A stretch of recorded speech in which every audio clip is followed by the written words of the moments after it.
Hello friends, welcome to AKSIS academy daily current affairs.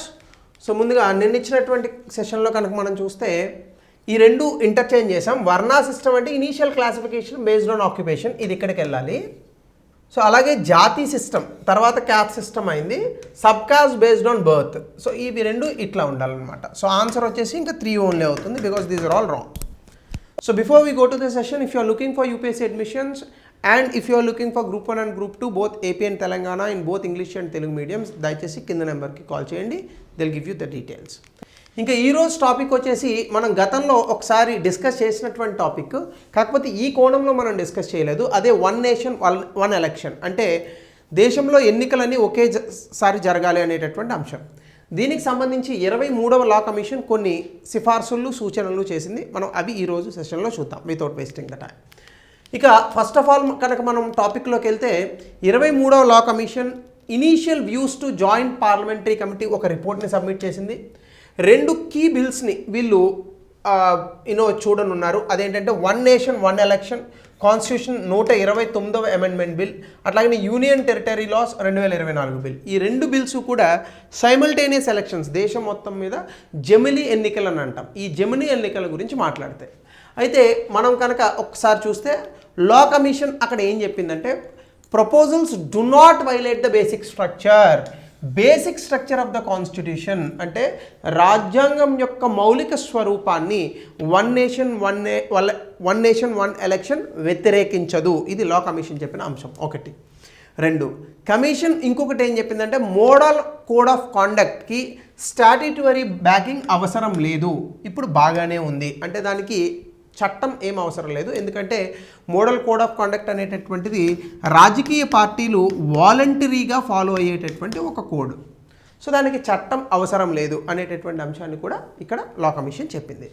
అయితే ఇందులో కనుక ఒక్కసారి మనం లోపలికి వెళ్ళి చూస్తే ముందుగా basic structure of the constitution గురించి చూద్దాం. Basic structure of the constitution అనేటటువంటి ఈ డాక్ట్రిన్ ఏదైతే ఉందో ఇది అసలు భారతదేశంలో లేనేలేదు. ఇది జర్మన్ కాన్స్టిట్యూషన్ నుంచి ఒరిజినల్గా ఈ ఐడియా వచ్చింది. అయితే భారతదేశంలో ఇది ఎప్పుడు వచ్చిందంటే, Shankari Prasad case and Sajjan Singh case అని 1951-65లో జరిగాయి. అక్కడ అంతకుముందు పార్లమెంట్కి జ్యుడిషియరీకి కొంత గొడవ జరుగుతూ ఉండేది. అందులో భాగంగా పార్లమెంటు ఆర్టికల్ 368 కింద రాజ్యాంగాన్ని ఎలా అయినా కూడా మార్చవచ్చు అనేటటువంటి ఒక తీర్పునిచ్చింది సుప్రీంకోర్టు. అయితే తర్వాత కాలంలో గోలక్నాథ్ కేసు అని వచ్చినప్పుడు పార్లమెంట్ ఏ రకంగాని కూడా ఫండమెంటల్ రైట్స్ అనేటటువంటి దాన్ని, అంటే ప్రాథమిక హక్కుల్ని మార్చలేదు, ఇది కేవలం రాజ్యాంగ పరిషత్కి మాత్రమే ఉన్నది అని చెప్పేసి ఇక్కడ ఒక తీర్పునిచ్చింది. ఇది చాలా important case, Golaknath versus state of Punjab.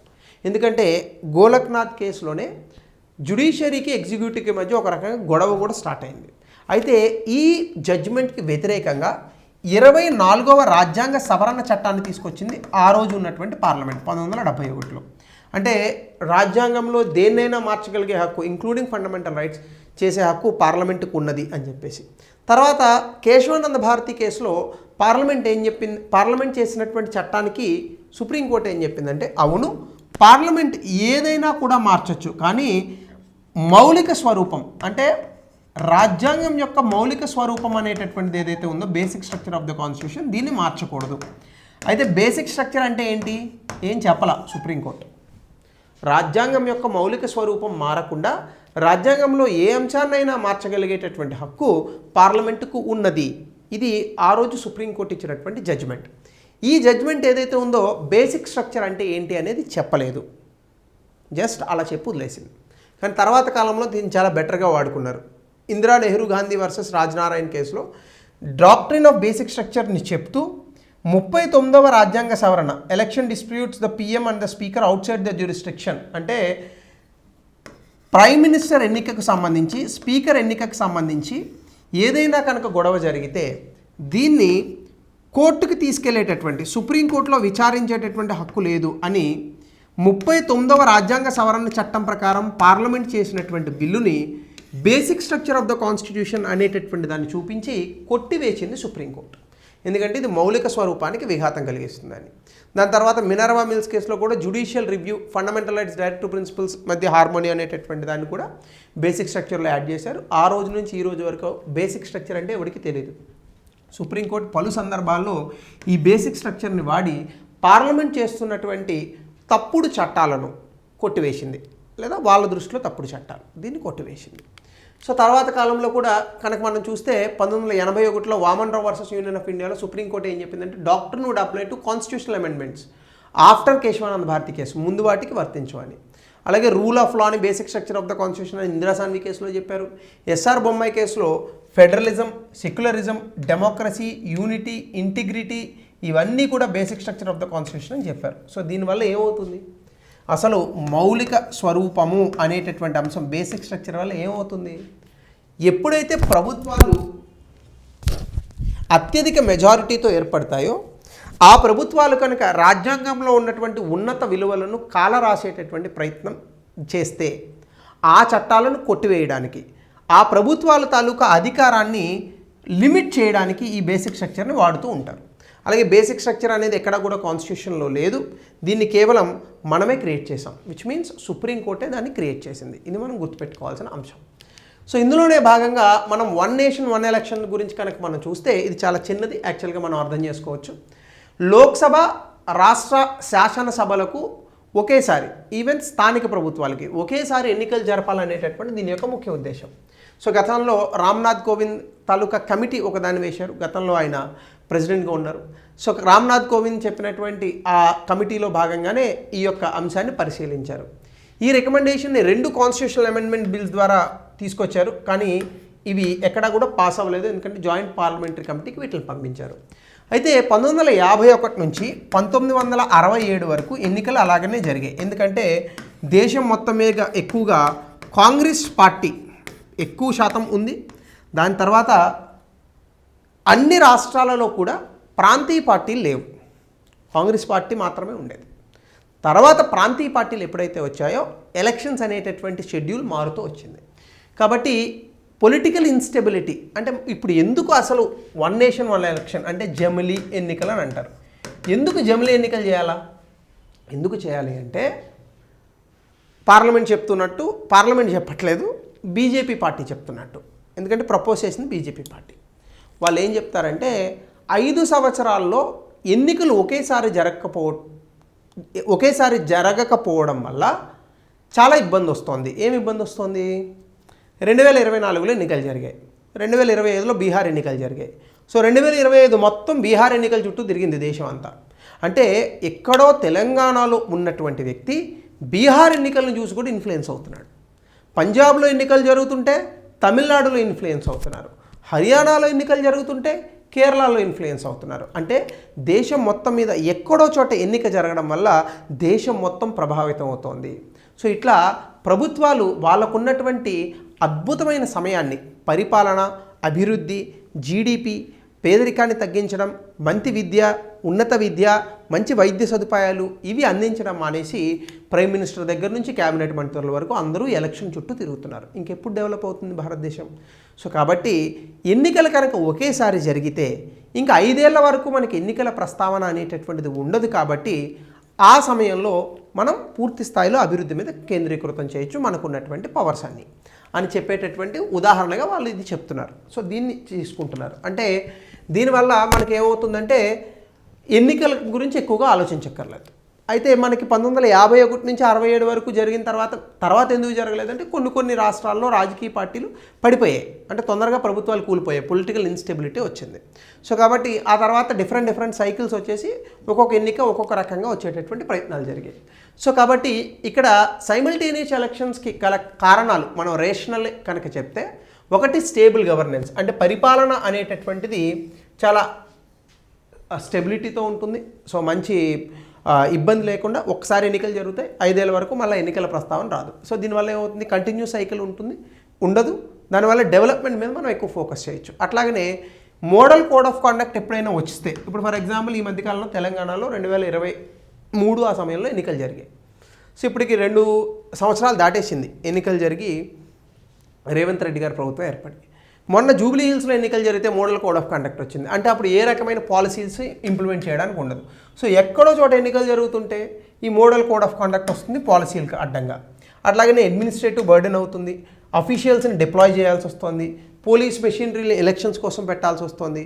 So regional parties you know చాలా వరకు ఈ ఎలక్షన్స్లో నిమగ్నమై ఉంటాయి. రాష్ట్రంలో అయితే, కేంద్రంలో అయితే ఈ యొక్క జాతీయ పార్టీలు. సో ఇది రీజనల్ పార్టీస్ని కూడా ప్రొటెక్ట్ చేస్తుంది. ఎందుకంటే ఈ వన్ నేషన్ వన్ ఎలక్షన్ వల్ల స్టేట్ ఇష్యూస్ అనేవి నేషనల్ క్యాంపెయిన్స్ వల్ల ఓవర్ షాడో అవ్వు అనేటటువంటి వీళ్ళ తాలూకా ఆలోచన. కానీ దీనికి రివర్స్ చెప్తున్నాయి రాష్ట్రంలో ఉండే రాజకీయ పార్టీలు.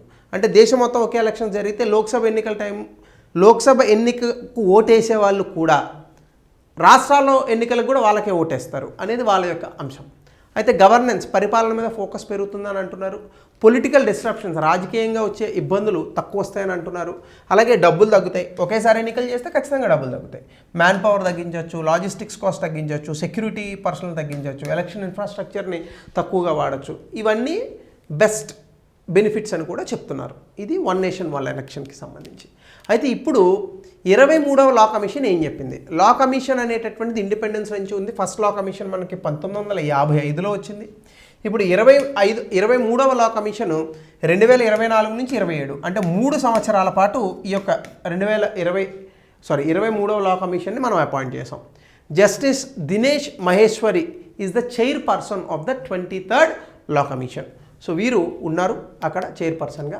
ఇక్కడ కంపోజిషన్ ఏంటంటే ఒక ఫుల్ టైం చైర్పర్సన్ ఉంటారు, 4 ఫుల్ టైం మెంబర్స్ ఉంటారు, లీగల్ అఫైర్స్ సెక్రటరీ ఉంటారు, legislative departments ex officio chairman members, అక్కడ ఉన్నటువంటి సెక్రటరీస్ కూడా ఇందులో ఉంటారు. 5 పార్ట్ టైం మెంబర్స్ ఎవరైనా నిష్ణాతులు ఉంటే వాళ్ళని కూడా తెచ్చుకోవచ్చు. మ్యాండేట్ ఏంటంటే ఆల్రెడీ ఇండియాలో పనికిరానటువంటి చట్టాలను తీసేయాలి, వీటి గురించి చెప్తారు. అలాగే లీగల్ లాంగ్వేజ్ చాలా కఠినంగా ఉంటుంది, సో దీన్ని సింప్లిఫై చేయాలని చెప్తారు. అలాగే ప్రస్తుతం మనకున్నటువంటి ఆర్థిక అవసరాలను బట్టి మనకున్నటువంటి చట్టాలు రూపొందించాలి. అలాగే లీగల్ ఇష్యూస్ మీద ప్రభుత్వానికి అడ్వైజ్ ఇస్తారు. గ్లోబలైజేషన్, దీని యొక్క ఎఫెక్ట్ వల్నరబుల్ గ్రూప్స్ మీద ఎలా ఉందని స్టడీ చేస్తారు. దీంతో పాటుగా వన్ నేషన్ వన్ ఎలక్షన్కి సంబంధించిన అంశాలను కూడా 23వ లా కమిషన్కి చెప్పమని ప్రభుత్వం చెప్పింది. అలాగనే ఇవి బేసిక్ స్ట్రక్చర్కి వైలేట్ అవ్వవు అని కూడా ఇప్పుడు ఈ 23వ లా కమిషన్ తన సిఫార్సులు ఇచ్చింది. అట్లాగనే ఫెడరలిజం, సమాఖ్య వ్యవస్థ, ఓటర్ తాలూకా హక్కులు ఇవన్నీ కూడా ప్రొటెక్టెడ్గానే ఉంటాయి, వీటికి ఏమి ఇబ్బంది లేదని చెప్తున్నారు. అలాగనే only synchronising elections changes only the frequency and timing, not the democratic right to vote. అంటే ఎలక్షన్స్ జరిగేటటువంటి సమయము, సందర్భము మారుతుంది తప్ప ఒక వ్యక్తి ప్రజాస్వామ్యబద్ధంగా వేసేటటువంటి ఓటు హక్కు పైన దీని తాలూకా ప్రభావం ఏమీ ఉండదని వాళ్ళు మరొకసారి చెప్పారు. అట్లాగనే బిల్స్ రాష్ట్రాల యొక్క రాటిఫికేషన్, అంటే రాష్ట్రాలు ఒప్పుకోవాల్సిన అవసరం లేదు అంటున్నారు. ఎందుకు? ఆర్టికల్ 362 క్లాజ్ 2 కింద కాదు, దీన్ని వేరేగా అమెండ్ చేస్తారంట. అంటే రాష్ట్రాలు ఒప్పుకోకపోయినా దీన్ని చేయొచ్చు అని అంటున్నారు. ఇది కొంచెం కొత్త విషయం, ఎందుకంటే ఎలక్షన్స్లో రాష్ట్రాలు కూడా ఉంటాయి కదా. రాష్ట్రాలు ఒప్పుకోకుండా అమెండ్మెంట్ ఎట్లా చేస్తారు అసలు? Basic logic. కానీ వాళ్ళు టెక్నికల్ పాయింట్ ఏం చెప్తున్నారంటే అసలు రాష్ట్రాలు సంతకం పెట్టక్కర్లేదు అంటున్నారు. మరి రాజ్యాంగ సవరణలో రాష్ట్రాలు సంతకం పెట్టకుండా కూడా రాజ్యాంగ సవరణ చేయొచ్చు. మరి అలా చేస్తే ఇప్పుడు ఏం జరుగుతుంది? అలాగే సైమల్టేనియస్ ఎలక్షన్స్ వల్ల టైం అండ్ మనీ సేవ్ అవుతుంది. సో దీంతో పాటుగా మోడల్ కోడ్ ఆఫ్ కండక్ట్ ఏం చెప్తున్నారంటే దీని గురించి కూడా 23వ లా కమిషన్ చెప్పింది. మోడల్ కోడ్ ఆఫ్ కండక్ట్కి స్టాట్యుటరీ ప్రొవిజన్ ఇవ్వాల్సిన అవసరం లేదని అంటున్నారు. ఎందుకంటే దీన్ని కనుక లా చేస్తే డెసిషన్ మేకింగ్ స్లో డౌన్ అవుతుంది. సో ప్రస్తుతం అంతా బాగానే ఉంది, ఇప్పుడు ఎలా ఉందో మోడల్ కోడ్ ఆఫ్ కండక్ట్ అలాగనే రన్ చేయండి అని ప్రభుత్వానికి సిఫార్సులు చేసింది 23వ లా కమిషన్. సో మీ అభిప్రాయం చెప్పండి. వన్ నేషన్ వన్ ఎలక్షన్ పాసిబుల్లా? నేనైతే one nation one election possible కాదు అనేది నా opinion. This is my opinion. My opinion might be wrong, might be right. మీ ఒపీనియన్ కమెంట్ సెక్షన్లో చెప్పండి. సో దీని తాలూకా ఒక టాపిక్ ఇక్కడ, ఒక క్వశ్చన్ దీన్ని ఆన్సర్ చేయండి. అట్లాగనే parliaments power to amend the constitution is limited and it cannot be enlarged into absolute. In the light of this statement, explain whether the parliament under 368 can destroy the basic structure. Answer no వస్తుంది, 200 పదాల్లో రాయండి. So ఇది ఈరోజు important topic. మరొక కొత్త టాపిక్తో రేపు కలుద్దాం. Thank you, have a good day.